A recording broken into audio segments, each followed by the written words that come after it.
Don't mind. I can explain those. Hi, welcome to Playback. Today, I'm going to talk to you about 13 Reasons Why. The third season. I'm sure glad we got a third season. That's what everyone wanted. I feel like an innocent baker who's been accused of crimes because with season 3, I didn't need it.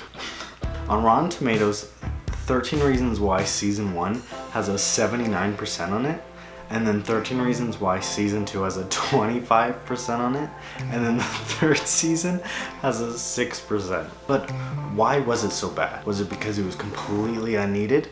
Yes. Was it because all the characters are really boring and not very likable? Yes. Is it because of the writing and how it was so unnatural? Yes. But did I enjoy it? No. I feel like I should break down the reasons why it didn't work. 13 reasons why it didn't work. Reason the first, murder mystery. Why? I don't know why they would degrade themselves to some Riverdale style murder mystery when they've been dealing with for the past 2 seasons big heavy things like like suicide and blaming and guilt and rape and stuff like that, and then all of a sudden it becomes this Who killed this person? I just think that the murder mystery is pretty uninspired for a show that has been inspired, especially in the first season. Even though they were kind of going to realistic in the first 2 seasons, I say that with, of course, many grains of salt on that. It just falls apart because then all of a sudden it becomes this fantasy land and it doesn't make sense and it's stupid. Plus, the big mystery isn't very interesting because it's about the murder of someone that you already don't like from the 2 seasons. So even when I heard about like the who killed this person, I wasn't very interested in even watching the show. I don't even know why I did. Reason the second, I've already lost track.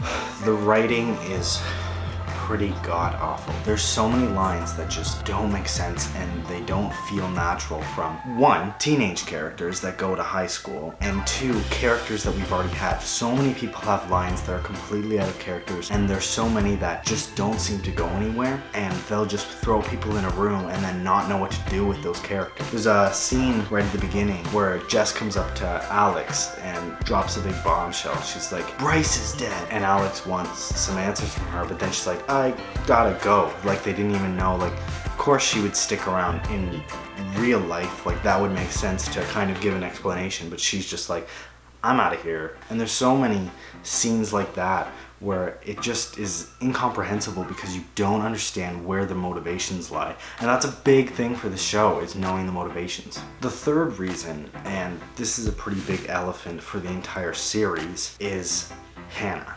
More specifically, the lack of Hannah in these shows. I wasn't the biggest fan of Hannah because I found her a little problematic, to say the least, where how she was disrespectful to Clay, the reason that Zach got a tape didn't make any sense. So I think that I took her for granted though. All of a sudden, when the show doesn't have her at all, it just feels very empty. At the beginning, I was counting mentions of Hannah. Halfway through the season, I don't even think I was at double digits. I think that they forget that she's a character, even though that the last 2 seasons has been all about Hannah. And the fact that the main character, Clay, that's the only thing that drives him, is to avenge Hannah. And to see him throughout the entire series kind of forget about it, it just didn't feel genuine because Hannah's not part of the show. The show is already finished and they're continuing to tack things on. Is that Hannah needs to be in the show for it to be a show. Maybe we should talk about Clay. They don't really know where to go with his character. Most of the season, the cops are just like, you're the guy who you killed him because you. To me, there wasn't a lot of tension because I already know that he's the main character, and for them to put him on the line is fine, I guess, but they do it for like half the season, and it felt like a lot of wasted time with his character. There was a scene towards the end of the season where he's running away and then he comes back to the school. It felt like completely wasted time for that character, and that's all I felt with. When it came to Clay, all the scenes felt like they didn't need to be there, or at least could be chopped down. I think the biggest moment where I felt like, wow, this doesn't need to be in there, is when they show a scene where Clay is jealous of Ani, and then they show another scene where he's jealous of Ani talking to Zach. Why is this scene in here? We just got that scene. It really makes me miss the old Clay, but in this season he felt so empty. He felt like he was literally being dragged around by the writers. Felt very staged, like he's going from point A to point B. He's upset, he's going to point C. He's upset, he's going to point D. And then he's back at point A. And it was this big loop around with his entire character where he's doing nothing the entire season. Like, can you tell me what his character arc this season was? Because there wasn't one. Speaking of being kind of pushed around by the writers, we should probably talk about Jessica. Jessica is one of my favorite characters, and I think the reason that I like her so much is that she, at least in the first 2 seasons, was a lot more realistic as a teenager. She's kind of acting like she's just kind of wanting to get to class to class to class. I think that the discrepancies that she had were really good this season, and I don't want to discredit that. I do think that sometimes she was a little bit of a pushover, which is what I meant by dragged around by the writers, that they set her up to be opposed to a lot of what the Survivor group wants to do, but then she's kind of like, I guess I'll go with it, when she's had this whole character arc up to that point. You see it in the 8 months before, that she's learning how to be a leader, and she's still just kind of going with the flow and like, oh, okay, I guess we'll do this inappropriate thing or whatever it is. It kind of just felt off, because with Jessica, she's supposed to be like this good leading person, and they don't. They just keep putting her right back into that hole. There's also a couple scenes with Jessica that just don't make a lot of sense. I mentioned one before where she goes to Alex and says, Bryce is dead. But there's also a scene where Jessica goes to Bryce's house, I think, and she just kind of yells at him for a little bit, and then he tries to apologize. And then she just is angry and then leaves. I'm not on Bryce's side there. I just mean that it's kind of like, I don't know what she's doing, and I don't think that the writers know what they're doing with Jessica, because they kind of just wanted to create conflict with her, but they didn't know how to do it, so they're just like, let's make her make her own conflict and go out of the way to have problems. I know that they were trying to show that she was trying to get over her own trauma in whatever way, which is fine, but it just felt a lot like unneeded and stepped backwards for the character, and it didn't seem natural for Jessica to be taking a step backwards at this point when she was in a pretty good position. I think that a lot of the unnecessary boy drama is chalked up to Jessica as well.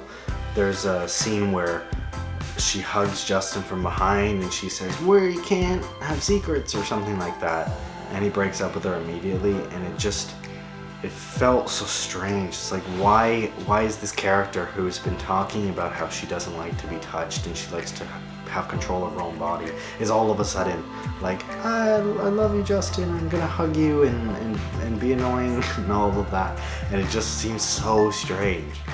I guess we have to do the other side of the coin now, is with Casey, the one of the survivors, the main survivor in the survivors group.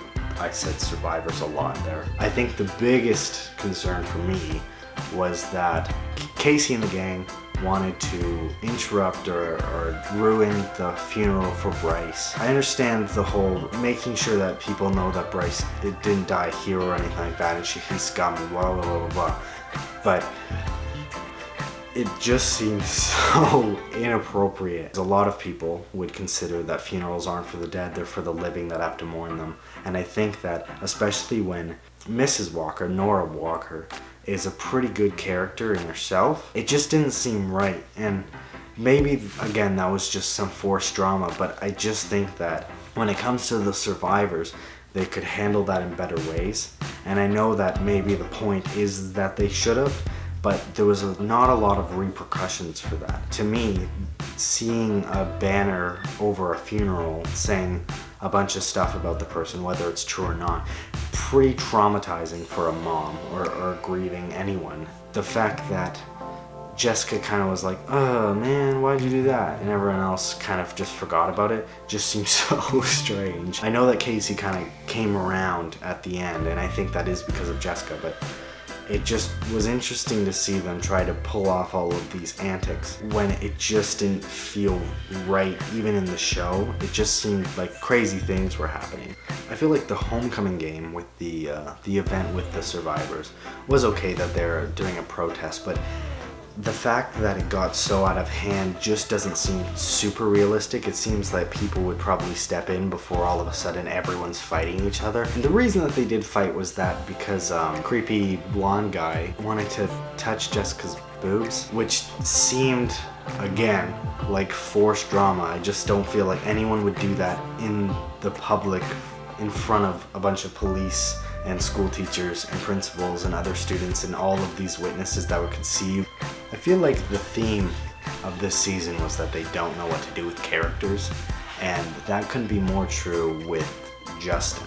Don't get me wrong, Justin actually is a pretty good character, and I really liked his arc in season 2 where he went from a druggie to living with Clay and being a nice person, but it felt like his entire story arc, much like a lot of other characters, kind of just stopped there. I think the only thing that changed about his character is that he finally got in a loving relationship or whatever. I guess that's the character arc, and also the fact that he like started taking drugs again, but he knows it's wrong by the end of the season, so it only lasts like a couple episodes where he's kind of taking drugs, but it doesn't even seem to have an effect on him. Again, I'm not saying that he's a horrible character, and he's probably one of the better ones in the series, but just the fact that they don't really know what to do with him anymore. He was fully attached to Hannah's story, and the fact that he's still around just kind of feels weird. It's too bad, because I like him as a character. I think he's a likable character, but just the fact that he was kind of just dicking around for most of the season is just really too bad. And now on to Zach. There's not much to complain about. I don't mind that he was trying to be a good guy, because I think that he is a good guy. Like one of the only people that don't deserve a tape at all. And the fact that he became team captain and he broke his leg or whatever he broke or whatever he didn't break.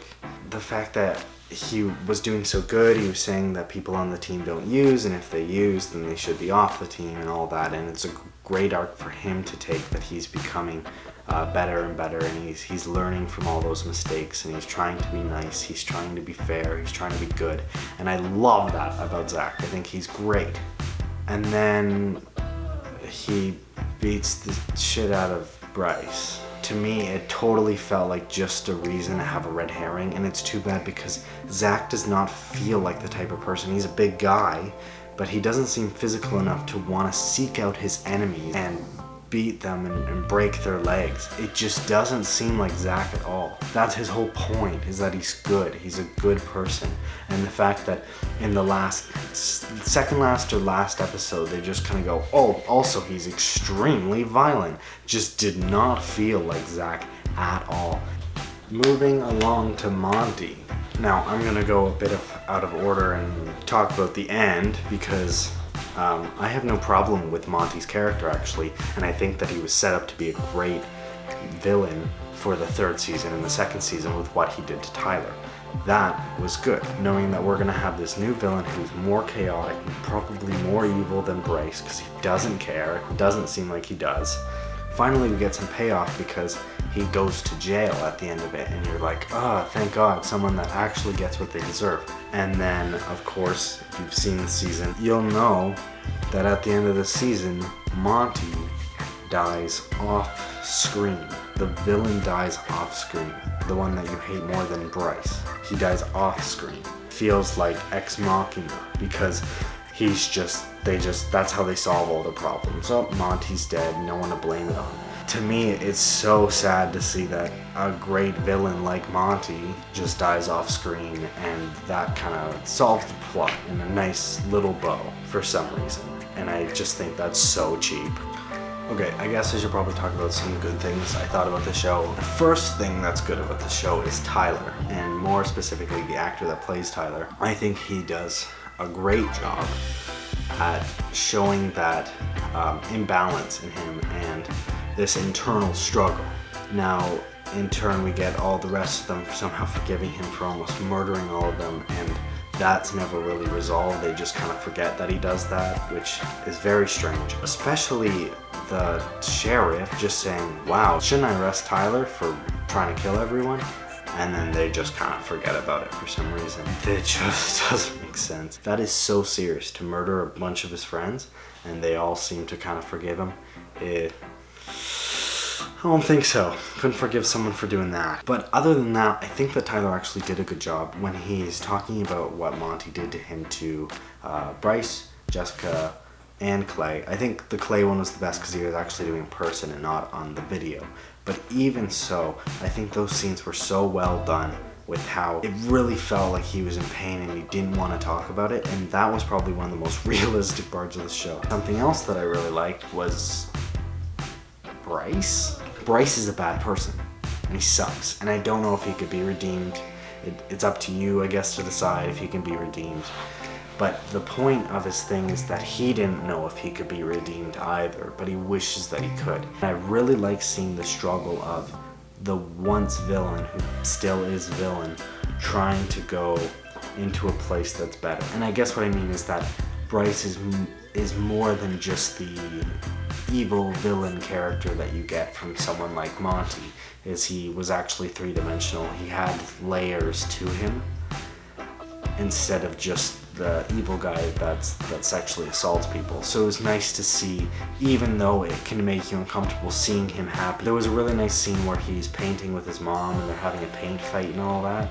And it's really endearing, it's really nice, it's a lovely scene. In that scene, you constantly have to tell yourself, like, no, you can't enjoy this because this is Bryce, you hate that guy. And I think that's what they do well, is that if you're constantly having to second guess yourself, being like, no, this isn't a good scene, I don't want to see this, that's what they're doing right. So I'm glad that they actually made Bryce this full-fledged character that we could actually explore and come up with a conclusion of where you think he fits between the side of good and evil. 2 last points. I don't even know which one to do first because they're both so awful. I guess I'll talk about the season-wide problem first, which is Ani, which is it's Ani. Ani sucks. Sorry if you like that character, but Ani fucking sucks. Ani is a snooty person, a new girl that I just fucking hate. She's so pretentious, she's so into herself. She thinks that she knows everything, which is fine with characters when you're supposed to hate them. But through the entire season, they were trying to make her out to be the new main character, as if Clay was about to die or Clay's about to leave the show or something. And it just wasn't standing because you immediately introduce her as this unlikable person, unrelatable person that just doesn't seem like a real person that you would actually meet. And just throw her in and say, like this person, she's great. She's the one that you want. This is the girl. And I think to add salt on the wound, it really felt like they were trying to replace Hannah. Like, oh, Catherine Langford's out, so let's just get this girl who just fucking sucks. She always seemed like she had the advice or knew what people were feeling and all of that, but she continued to not be very interesting, make a lot of dumb character things, not listen to anyone.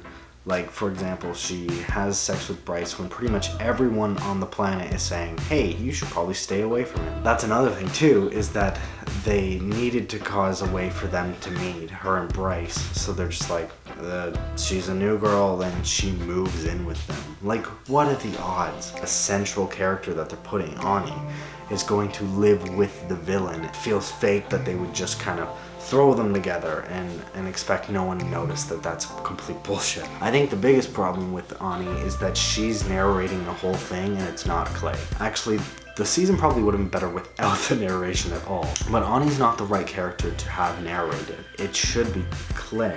Especially when half the season is him being accused. The whole narration is within like an hour of her being interrogated by the police. The thing about Ani is she gives the most vaguest answers she can, and she completely exposes a bunch of things that she doesn't need to expose. It's only for exposition purposes, literal exposition for the show. But when it's set in a police station, it doesn't make sense that she would be saying some of the stuff that she does. Most of the things that she says is, this person had a secret, this person had a secret, this person had a secret.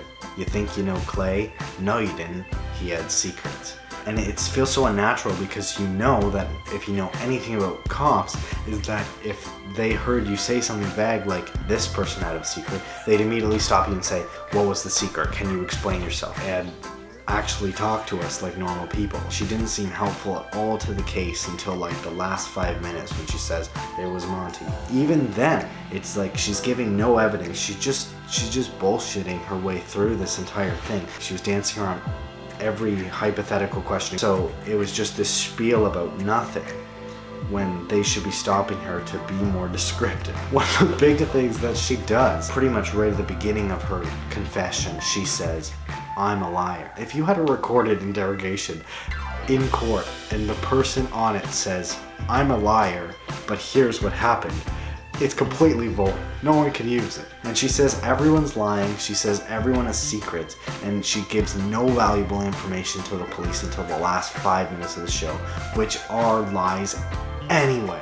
And she loves to do the whole will they, won't they with Clay. Ani, you don't even care about at all. It's not very interesting. She's with Bryce, and then she's with Clay, and then she's with Bryce, and it's like, what is she gonna do next? But the thing is it doesn't matter. We need to talk about something that's even worse. It's Alex Standall. You know how the whole theme of this is that they don't know what to do with characters? Well, Alex is probably the worst offender for this. His entire season arc is nothing. He's not part of it at all. There's the episode where I think he buys steroids and then he gets angry because of the steroids, but that's all that happens to him through the season. I think that they must have forgotten he was a character or something like that, and then they tried to figure out what's interesting for him. Alex is the one that kills Bryce. I feel like in the writer's room or something, they must have just said, yeah, Alex does it. So what do we do with that character to not make it obvious? And they were just like, nothing. Let's just have him sit around and sharpen pencils all day. And then finally you're supposed to be interested when he kills Bryce. But then you realize that he's done nothing through the season, so there's no motivation between killing Bryce.